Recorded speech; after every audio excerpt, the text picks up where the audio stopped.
언론대학원에서 커뮤니케이션을 전공하고요. 이 미디어 쪽에 좀 아마 여러분들이 아는 사람 중에 가장 먼저 고민하고 많은 일을 했던 사람이고요.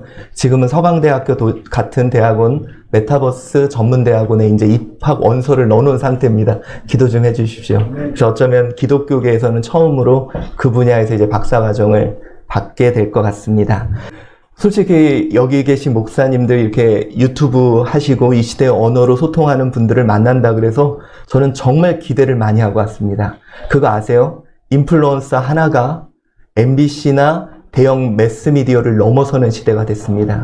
저는 여기 계신 목사님 한 분이 정말 이 시대의 언어를 알고 소통한다면 대형 교회, 교단을 넘어서는 일들이 펼쳐질 거라고 확신합니다. 그래서 오늘 이제 강의가 어떻게 진행될 거냐면 도대체 이제 우리가 하는데 뭘 해야 되느냐?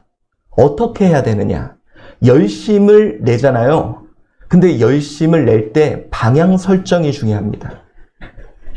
그래서 정확하게 우리가 뭘 해야 되는지, 그리고 우리가 유튜브 영상을 제작을 하는데 어떤 영상을 제작해야 되는지 이제 그 전략을 세우고 좀 실제적인 사례를 제가 소개하고요. 오후 시간에는 여러분한테 정말 도움이 되는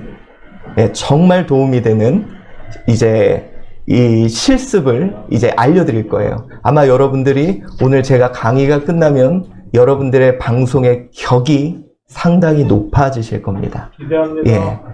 요즘엔 격차의 시대거든요. 압도해야 됩니다. 그래서 그런 시간들을 한번 가져보도록 하겠습니다. 별 기대를 하지 마세요.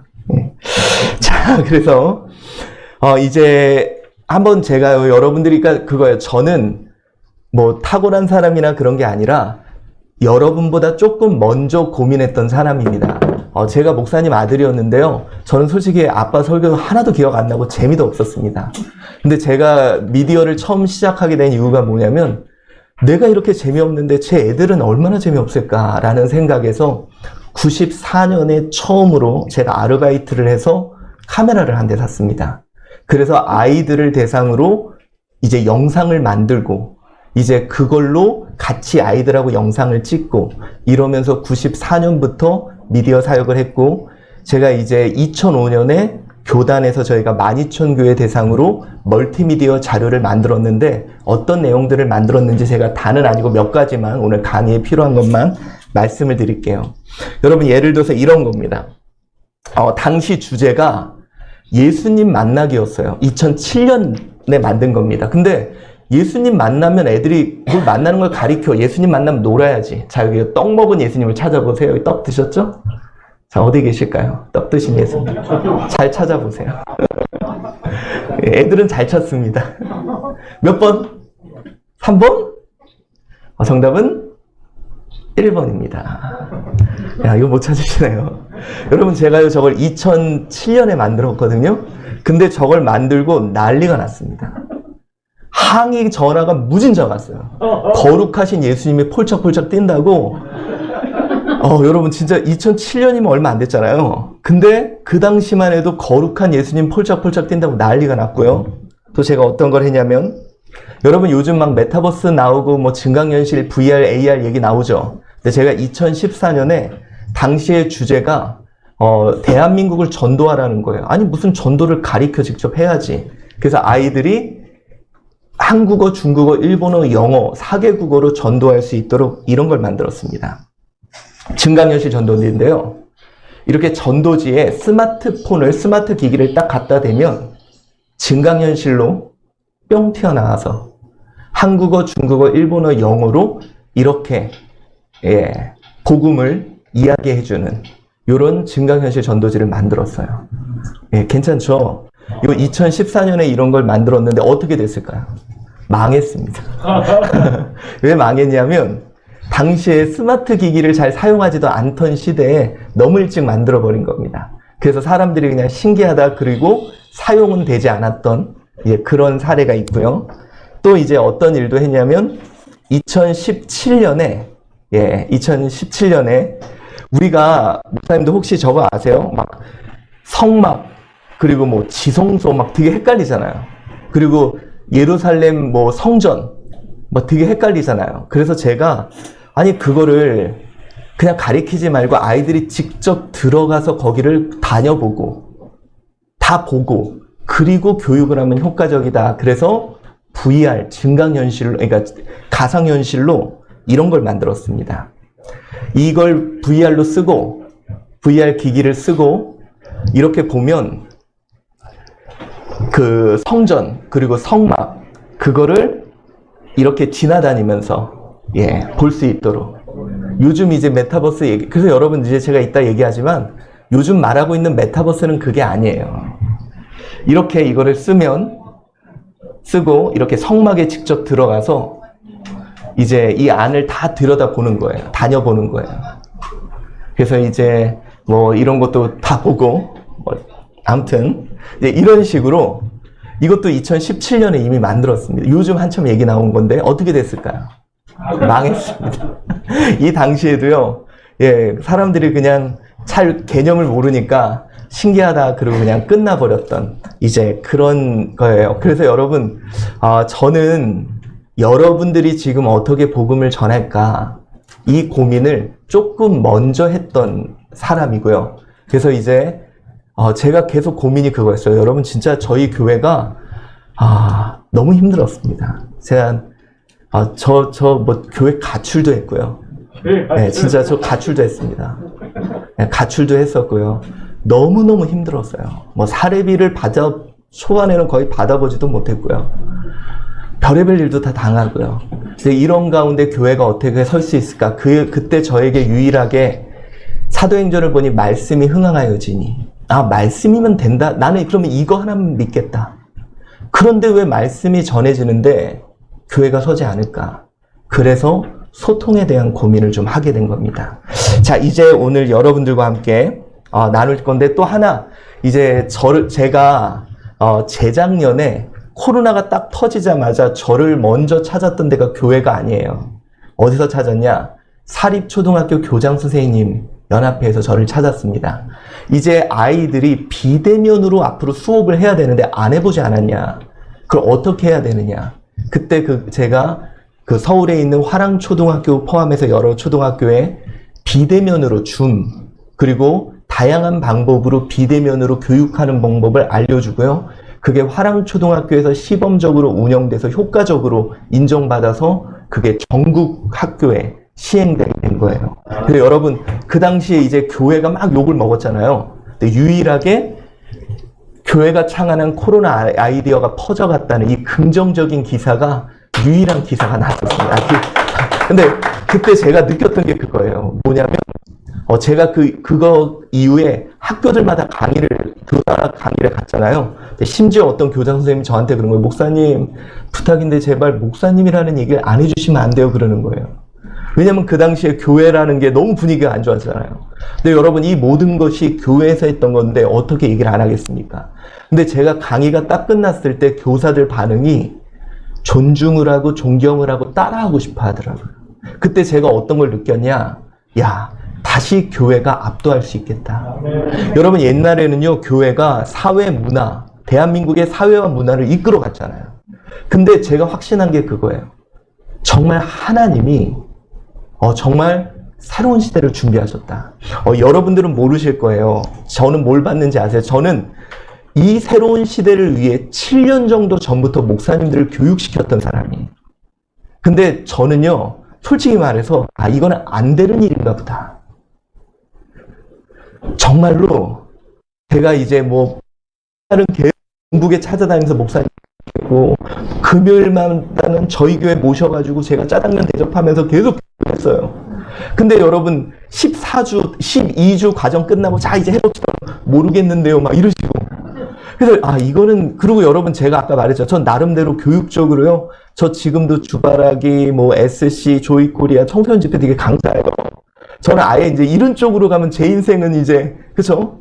근데 그런 거 거의 다 포기하고 목사님 교육에 올인했는데 성과가 없는 거예요. 그래서 이거는 이제 7년이면 됐다.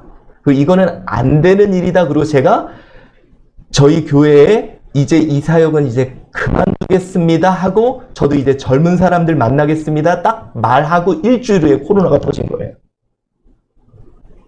그러면서 제가 한 가지 보고 있는데 여러분은 모르시죠? 이상하게 하나님이 교회, 목회자 강제적으로 유튜브를 하게 하고 강제적으로 줌을 하게 하고 여러분 대한민국의 어떤 집단이 이렇게 강제적으로 미디어 교육을 한 데가 있냐는 거예요. 여러분들은 못 느끼겠지만 저는 제가 딱 봤을 때 하나님이 교회와 목회자들 이 시대를 준비시킨 것 같아요. 제가 불가능했던, 저는 진짜 여러분들이 지금 유튜브 하고 있는 게 제가 볼 때는 물이 변하여 포도주가 된 것보다 더 큰 기적이에요. 그렇게 7년을 쫓아다니면서 했던 안 됐던 게 이게. 근데 그런 분들이 여기 이렇게 계시다는 게 여러분 그거 알죠? 막 엘리야가 진짜 쓰러뜨리려고 해서 7천 명이 좀 저는 놀랐어요, 목사님들 진짜. 그래서 저는 그걸 봤어요. 하나님이 교회 버리지 않았다. 이대로 가면 그냥 끝날 뻔했는데 이상하게 교회만 정말 멱살을 잡고 강제적으로 그렇게 하게 하셨다. 그래서 여러분 이제 저는 오늘 여러분들과 함께 제 고민을 나누려고 해요. 지금 우리가 어떻게 컨텐츠 하나를 만들더라도 솔직히 좀 지치신 면도 있죠. 지금 제가 지금 한국의 대형 교회들이 저한테 다 문의가 온 게 그겁니다. 영상 장비 무지하게 만들어 놓고 막 했는데 안 본다. 여러분들도 아마 그러실 거예요. 나름대로 열심히 하는데 안 보는구나. 그래서 이제 그만해야 되나 라는 생각도 좀 가지시고.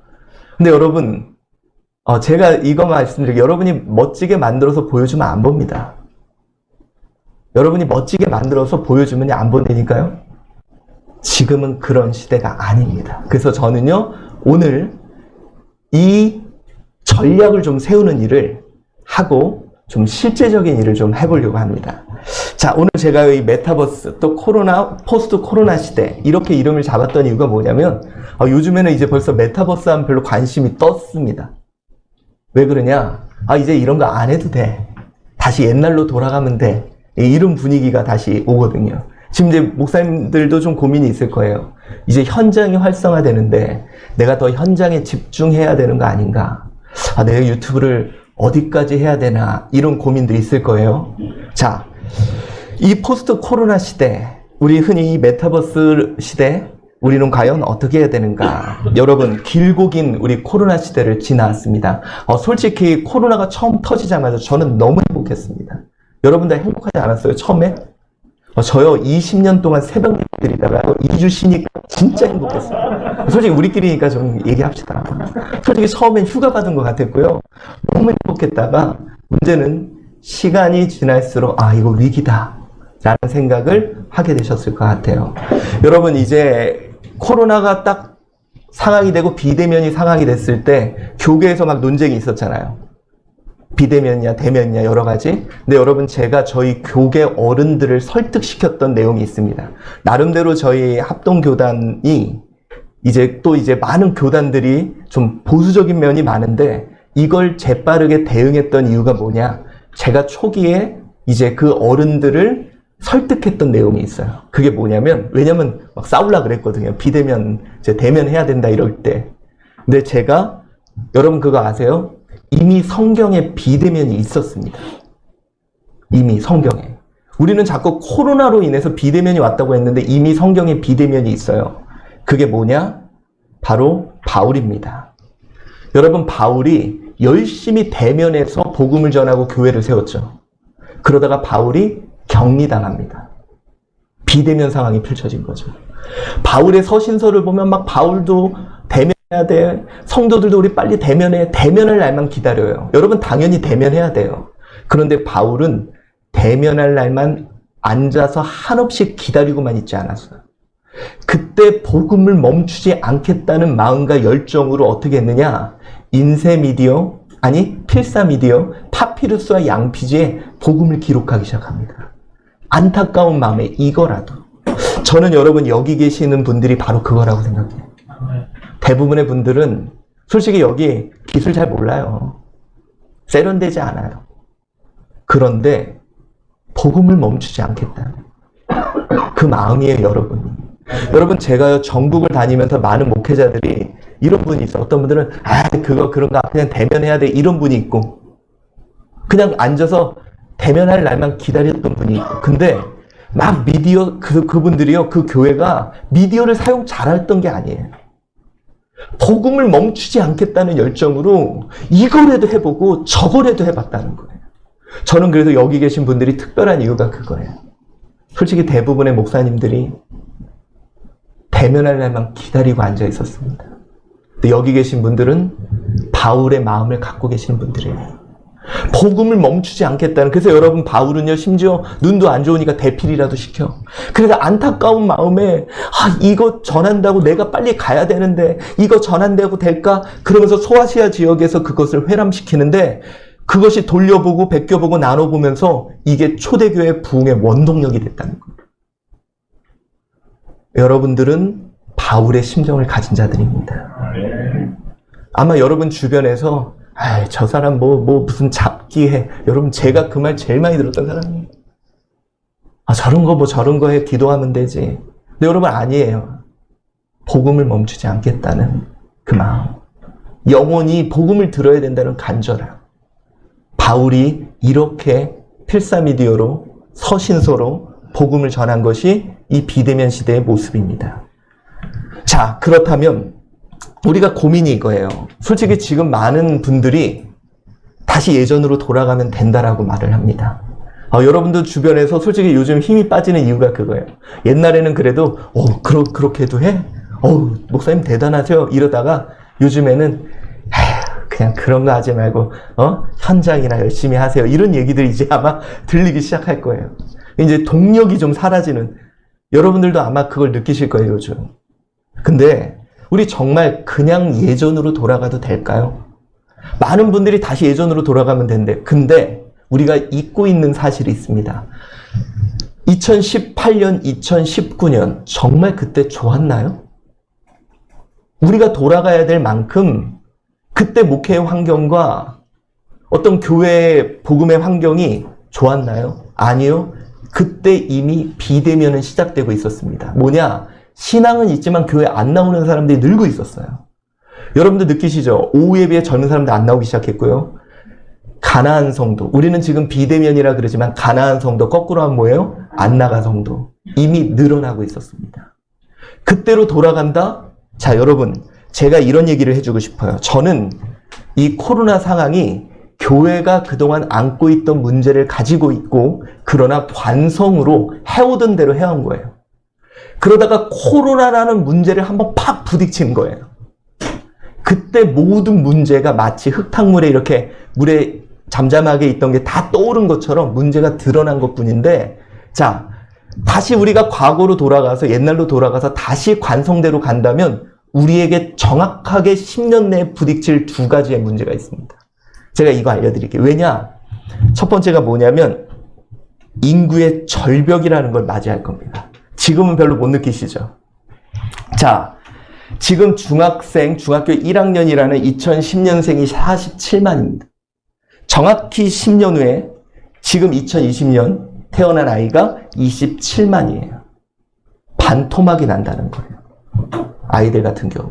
자, 2020년 대한민국에서 충청남도 인구가 사라집니다. 2032년 대한민국에서 부산 인구가 사라져요. 쉽게 말해서 여러분이 그동안 해오던 방식대로 하면 목회할 사람이 없을 수도 있습니다. 그냥 그대로 하시겠습니까? 두 번째, 우리에게 다가올 두 번째 충격은 AI입니다. 이거 아무것도 아닌 것 같죠? 여러분, AI가 등장하는 순간 많은 것이 달라질 건데 그때 목회자들은 고민해야 돼요. 여러분들 그거 아세요? 우리 이제 AI가 사람이 직접 안 하고 아나운서 같은 것도 AI로 하는 거 보셨죠?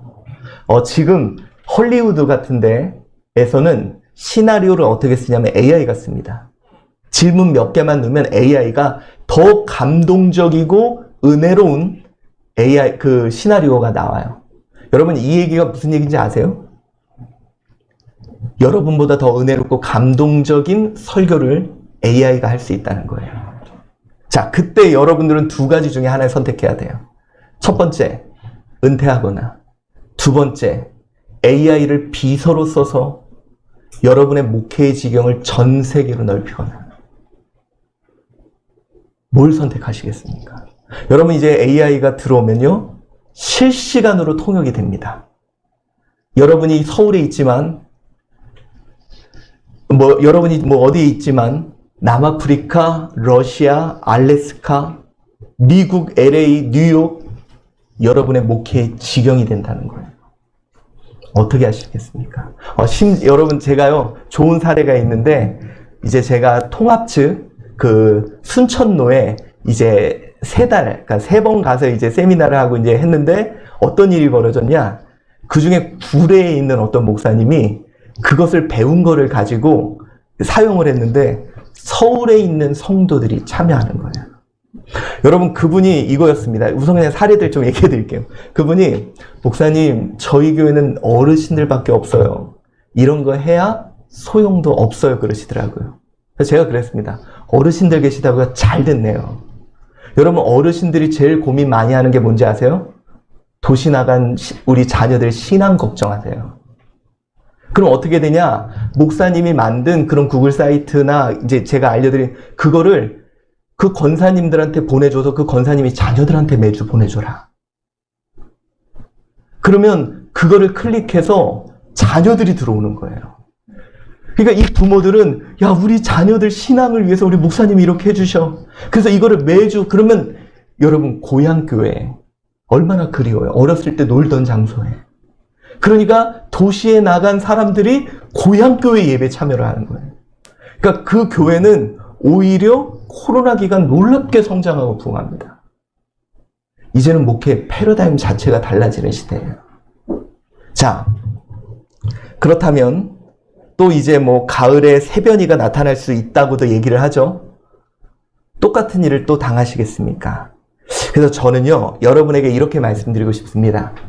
코로나로 인해서 우리가 맞이한 이 세상은 여러분, 10년 정도 미래로 왔다고 생각하시면 됩니다. 가속되어서. 근데 문제는 뭐냐? 우리만 자꾸 당황하는데 전 세계는 모든 사람들은 이런 세상이 올 거라고 예측하고 준비해 왔습니다. 우리만 당황했어요. 여러분 보세요. 전혀 모르는 일이라면 아무것도 없어야 되잖아요. 근데 어떻게 예배를 중계하지? 이미 유튜브가 있죠. 어떻게 소그룹을 하지? 이미 줌이 있죠. 이 얘기는 뭔지 아세요? 모두가 이런 세상이 올 거라고 예측하고 준비해 왔어요. 저는 참고로 이런 세상이 올 거라고 7년 정도 전부터 교회 시스템을 다 그렇게 바꿨습니다. 여러분, 대표적으로 이때 부흥한 데가 있죠. 아마존, 쿠팡, 드라이브스루에 있는 음식점들. 자, 여러분 생각해 보세요. 우리 어렸을 때 잘 기억 안 나세요? 앞으로 미래가 오면 집에서 학교 다닐 거야. 앞으로 미래가 오면 집에서 직장 다닐 거야. 우리 다 알고 있던 거예요. 그 미래가 10년 정도 가속되어서 우리에게 온 겁니다. 자, 2년 전의 여러분들과 지금의 여러분은 달라 있습니다. 여러분은 지금 미래인입니다. 안 믿어지시죠? 제가 말씀드릴게요. 2년 전에 여러분은 전화로 짜장면을 시켜 먹었습니다. 지금 여러분은 어떻게 짜장면 시켜 드시는지 아세요? 배달 앱, 온라인에서 시켜 먹고 현장에서 먹습니다. 메타버스, 온오프라인을 병행해서 사용하는 메타버스의 삶을 살고 계세요. 옛날에 2년 전에는 길에 나가가지고 한없이 택시를 기다리고 있었어요. 근데 지금은 카카오 택시에서 부르고 오프라인, 온라인에서 부르고 오프라인에서 택시를 타고 가고 이미 나는 메타버스의 삶을 살고 있습니다. 여러분도 이미 달라져서 옛날로 돌아가실 수 있으세요? 자, 제가 또 증거를 대겠습니다. 여러분, 제가 이 말을 제일 많이 하는데 비대면 시대였다고 생각하죠. 비대면 아니었습니다. 우리 뻥치지, 우리 속이지 맙시다. 비대면 아니었습니다. 재작년 11월부터 저는 비대면이 아니라 선택적 대면의 시대를 우리는 살아왔다라고 말하고 싶어요. 그 말이 뭐냐? 여러분 이겁니다. 이제 직장 다니시는 데는 이럴 거예요. 직원들이요, 여러분, 그 부장이 그런데요. 야, 우리 좀 나가서 8명까지 괜찮으니까 회식하자. 그러면 직원들이 뭐라 그런지 아세요? 부장님, 코로나 때문에 안 돼요. 그리고 부장 빼고 지들끼리 밥 먹으러 갔습니다. 자, 여러분 보세요. 여기 계신 여기 며느리들도 좀 계시잖아요. 시어머니가 야, 한번 와라 그러면 어머니, 코로나 때문에 안 돼요. 그리고 우리끼리 놀러 갔잖아요. 잘 생각해 보세요. 청첩장 와도 미안해, 코로나 때문에 미안해. 그리고 나는 딴 데 갈 때 다 갔습니다. 자, 이게 뭐냐? 비대면 아니었습니다. 선택적 대면 시대. 내가 코로나 핑계대고 좋아하는 것만 선택해서 하는 시대였어요. 여러분, 우리 가정에서도요, 애들 학원은 다 보냈습니다. 그런데 코로나 핑계대고 교회는 안 보냈습니다. 자, 근데 여러분, 이게 제가 미래라고 말하는 얘기가 뭐냐면, 코로나 바로 전에 제일 유행했던 게 뭔지 아세요? 4차 산업혁명입니다. 4차 산업혁명 시대가 오면 맞춤형 컨텐츠. 자, 제가 여러분 그 산업혁명을 정리해 드릴게요. 1차 산업혁명은 증기기관의 발달을 통해 거리가 확 넓어진 거예요. 2차 산업혁명 시대는 화석과 석유 에너지를 통해 양을 많이 만든 거예요. 3차 산업은 컴퓨터의 발달을 통해 효율적으로 많이 만들어진 거예요. 그렇다면 4차 산업혁명이 뭐냐? AI와 빅데이터를 통해 예전에는 3,000명의 사람들에게 효율적으로 많이 제공한 게 이제는 3,000명 각자에게 맞춤형으로 제공해 주는 거. 이게 4차 산업혁명입니다. 다시 말해서 나에게 맞는 거, 내가 좋아하는 것만 하는 시대가 앞으로 올 거다 그랬는데 코로나로 인해서 진짜 온 거예요. 여러분, 우리 성도들 이제는요, 좋으면 오고 싫으면 안 옵니다. 그리고요, 선택할 거예요. 여러분들이 생각을 해야 되는 게 그거예요. 내 걸 볼 거라고 생각하죠? 아니에요. 그들은 선택합니다. 그래서 아까 제가 그랬잖아요. 재작년에 제일 많이 나왔던 단어가 뭐냐면 뉴노멀이고요. 올해 제일 많이 여러분들이 듣게 될 단어가 격차라는 단어를 듣게 될 겁니다. 격차의 시대입니다. 교회도 격차가 날 거예요. 여러분 유튜브 하는 여러분들도 격차가 날 겁니다. 자, 그렇다면 우리는 이제 미래로 왔다. 그럼 이 미래는 과연 뭐냐? 근데 저는 여러분 우리가 이렇게 미래로 온 게 지금만이 아니라는 거예요. 저희가 이제 강제적으로 미래로 왔잖아요. 1620년 이상하게 청교도들만 막 핍박을 받았어요. 근데 그들이 여기서 핍박 저기서 핍박, 그런데 메이플라워를 타고 신대륙에 강제적으로 어쩔 수 없이 가게 됩니다. 처음에 그곳에서 풍토병 걸리고 죽는 사람도 있었어요. 근데 여러분 그곳에서의 언어, 그곳에서의 농사법을 배우는데 여러분 나중에 이 땅이 뭐가 되는지 아세요? 전 세계에서 가장 영향력 있는 땅이 되고 이 땅에서 전 세계로 선교사들이 파송됩니다. 여러분, 이 일이 있은 지 정확히 400년이 지난 지금 우리는 코로나5를 타고 메타버스라는 신대륙에 도착했고요. 여기 계신 분들이 나름대로 빨리 이 언어들을 배우고 있는 분들이에요.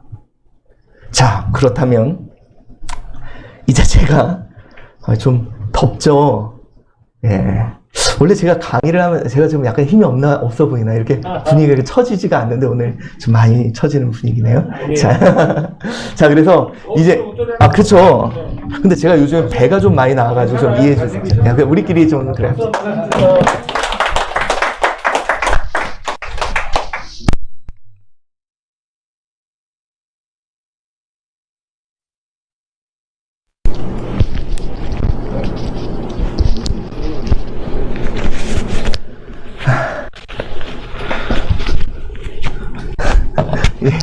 자, 죄송합니다. 자, 이제 저희가 좀 목회 전략을 좀 세워야 될 것 같습니다. 이제 목회 전략이고 또 선교 전략이고 이제 우리가 유튜브를 만들 때 여러분들이 열심히 만들었잖아요. 근데 과연 열심히 만드는 게 중요하냐? 자, 이제 목회 전략을 우리가 세워야 되는데 우리가 결국은 이겁니다. 요한복음 21장 15절 한번 읽어봅시다. 시작. 요한의 아들 시몬아, 내가 이 사람들보다 나를 더 사랑하느냐 하시니 이르되 주님 그러하나이다. 내가 주님을 사랑하는 줄 주님께서 아시나이다. 이르되 내 어린 양을 먹이라 하시고. 아멘. 여기 계신 분들 모두 다 예수님 사랑하시죠? 예, 예수님 사랑하십니다. 우리에게 약속한 게 있습니다. 내 어린 양을 먹이라. 여러분이 하는 이유가 그거예요. 주님 사랑하셔서 정말 그 영혼 먹입니다. 아까도 말씀하셨죠. 저희 아버지, 저는 솔직히 그래요. 여기 계신 분들도 제가 싫어한다 그랬잖아요. 솔직히 나도 얼마든지 잘 먹고 잘 살 수 있고 우리 애들 잘해줄 수 있는데 내 시간, 열정, 물질 다 그 양들 먹이라 그래서 쏟아 부었어요. 그래서 제가 별로 안 좋아합니다. 자녀들 좀, 저 지금 제 자녀도 그래요.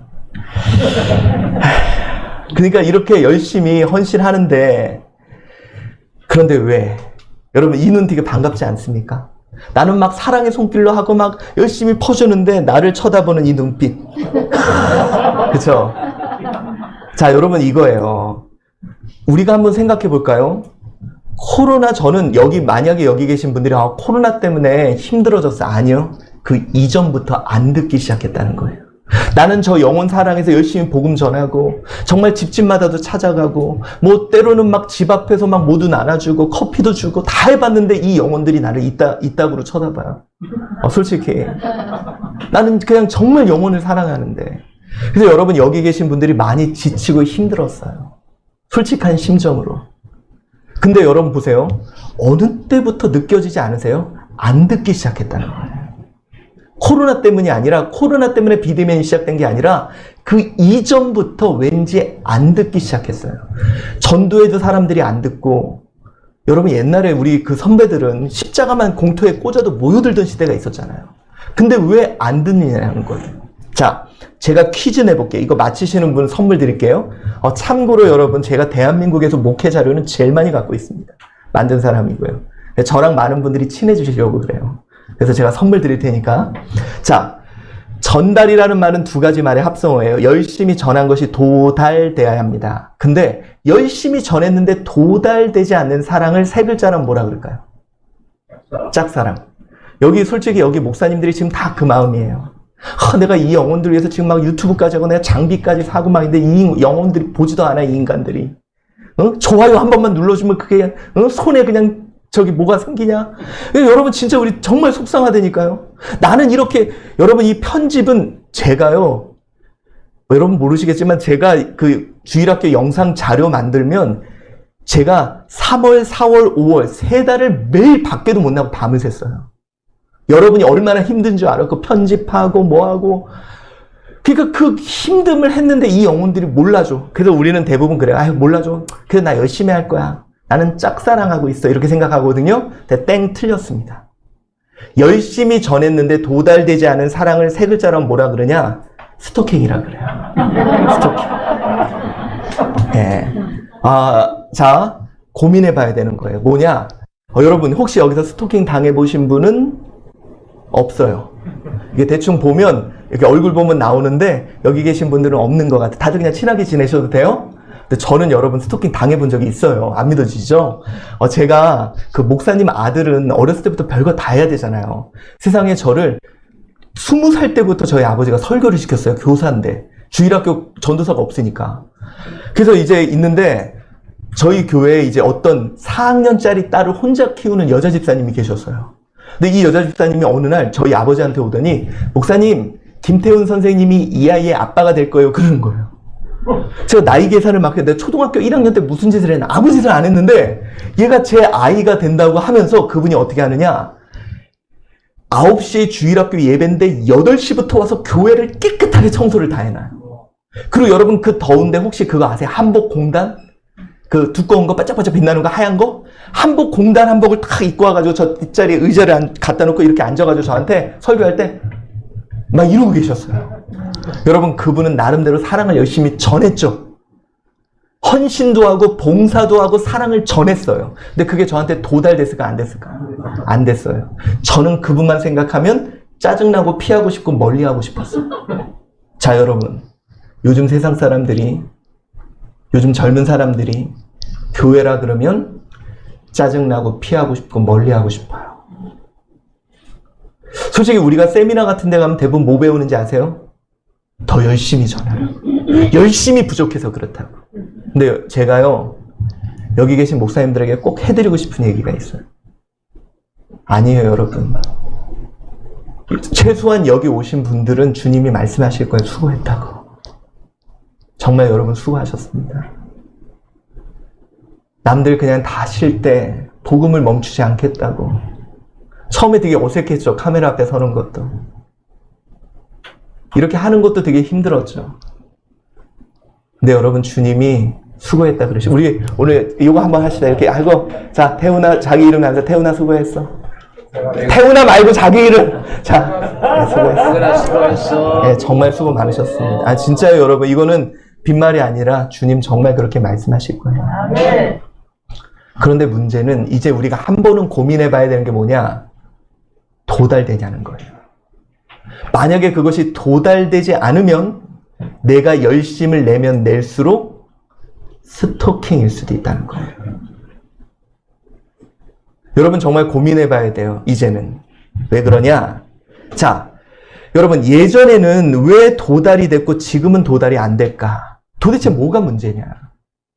옛날에는 열심히 길거리 가서 복음 전하고 전도지 들려도 교회를 향해서 오고 복음을 들었는데 왜 안 들을까? 그래서 사람들이 작년에 뉴노멀이라는 말을 제일 많이 해서 아마 목사님들도 많이 헷갈렸을 거예요. 새로운 기준, 새로운 표준이 시작됐다. 그러면 우린 뭘 해야 되지? 우린 지금 새로운 걸 해야 되나? 근데 목사님들, 제가 확인한 분명한 사실 한 가지는 알려드릴게요. 옛날에도 교회는 복음이면 됐고요. 지금도 복음이면 됩니다. 안 믿어지시죠? 여러분 우리 아이들 딴 거 해야 된다? 아니에요. 아이들도 복음이면 됩니다. 실제로 여러분 뭐 제가 시간상 다 말씀드릴 수는 없지만 창원에 어떤 일이 있었냐면 어떤 아이 하나가 이제 어떤 일을 당해서 편지를 보내가지고 그곳에서 아이들이 모여서 함께 집회를 했는데 그 이후에 이 60개 학교의 점심시간마다 우리 모여가지고 기도하겠다는 애들이 생기고 66개 학교에서 기도를 하고 256명이 내가 기도 이 팀을 앞장서겠다. 이런 애들이 있어서 모든 그 창원시가 기도의 불이 붙는 게 지금도 일어나요. 아이들이. 그러니까 여러분 지금도 가능해요. 복음이면. 그런데 문제는 이겁니다. 그런데 왜 안 되지? 우리는 열심히 우리가 지금 전하는 게 복음인데 왜 우리는 안 되지? 자, 이겁니다. 뭐가 문제냐?